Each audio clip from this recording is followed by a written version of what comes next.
Hello Lakers fan, if you are one of those who are always up to date with the news about our Lakers, then you need to pay attention to what is coming up on our Lakers news channel. I am preparing exclusive coverage on possible signings, rumors, interviews, and much more of our Lakers, and what I can say is that rumors are catching fire on social media, and you don't want to miss any information, so if you are a true Lakers and you don't want to miss the latest news, don't forget to subscribe to the channel and turn on notifications to receive everything firsthand. Let's get to today's news.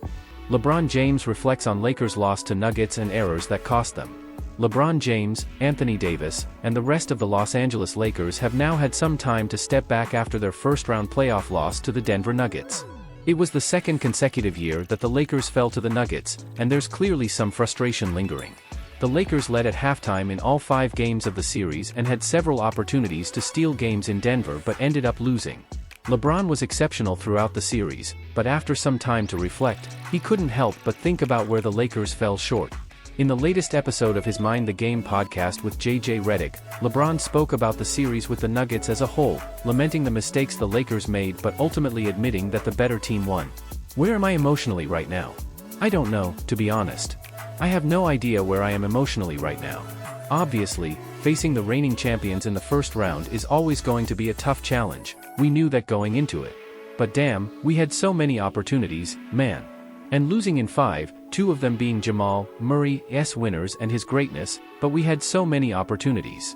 Obviously, being up 20 in Game 2 in their building and losing that game. Having so many opportunities in other games, you feel like crap if a play here, a play there, could have made a big difference. But when you're playing against a team like that, you have no margin for error, and I believe we made too many mistakes in some games.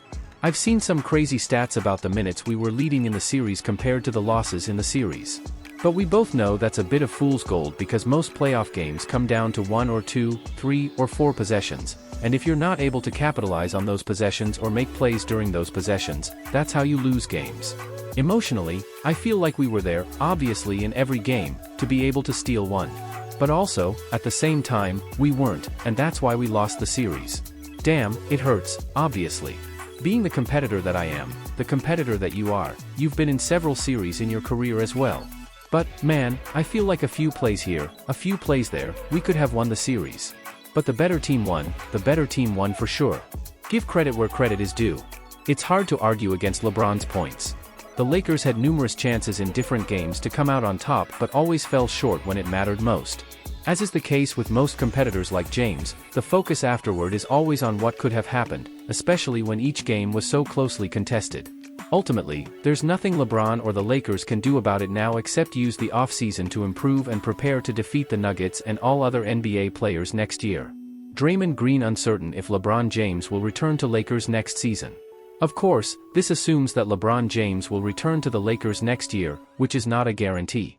LeBron is expected to opt out of the contract, but most believe he will return to purple and gold. However, Golden State Warriors star Draymond Green isn't sure if that's a definite conclusion. In his latest podcast episode, Green talked about James, revealing his belief that it's not a foregone conclusion that the star will stay with the Lakers. Ultimately, Green thinks LeBron will return to purple and gold, but if there's something else that intrigues him, James will consider it. Austin Reaves reflects on 3rd season with Lakers.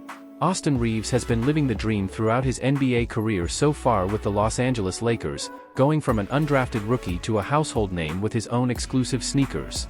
Reaves has defied all odds up to this point in his basketball career and has no intention of halting his pursuit of an NBA title.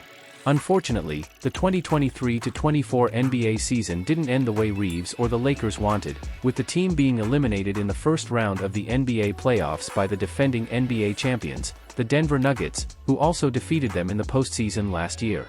While Reaves still has a bright future ahead, he was clearly frustrated after the Nuggets knocked them out in 5 games in the first round. It wasn't just the first-round elimination that bothered Reaves, but the season as a whole, starting with his stint on the bench early in the year. As you said, it's been a long year, Reaves said. Making it to the Western Conference Finals and then playing for Team USA in the FIBA and then coming back to play after that. There have been a lot of ups and downs this year, and one thing I'll say about myself is that I never give up. Before Game 15 this year, I got moved to the bench. So, a lot of things happened this year, and you had to be mentally strong to overcome. You have to fight through it, and one thing I'll give myself credit for is that I never blamed. I never felt sorry for myself. Obviously, there are frustrations, but I woke up every day and went to work and tried to get better and tried to help our team win. That's all I care about is winning. Obviously, there are things I can always do better to help us win, but every night I step on the court, my main goal is to win, and at the end of this year, obviously today, I can say that's what I did.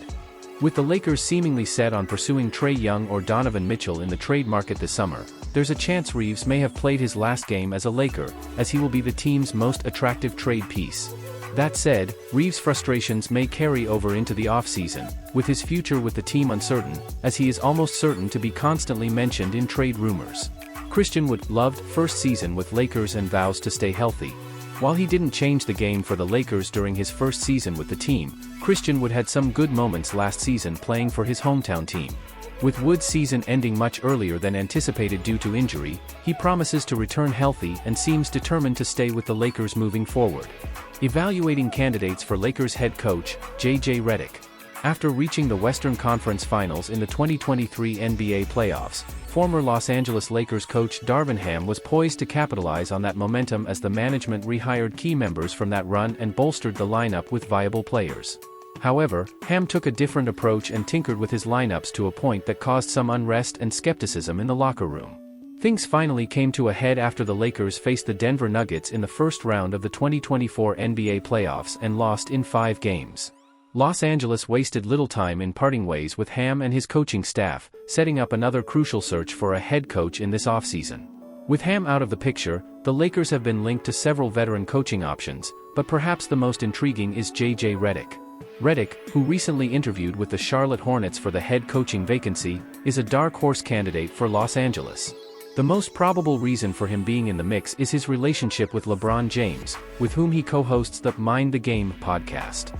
On their podcast, Redick and James delve into a wide range of topics but primarily focus on basketball plays showcasing the former point guard's XS and OS knowledge. In addition to his podcast with James, Redick also hosts The Old Man and the Three podcast and frequently appears as a guest commentator on ESPN. He hasn't coached at any level since retiring in 2021. There are precedents for success with rookie coaches, although they typically require a few stops to establish themselves and lead a team. Strengths of Lakers candidate J.J. Redick.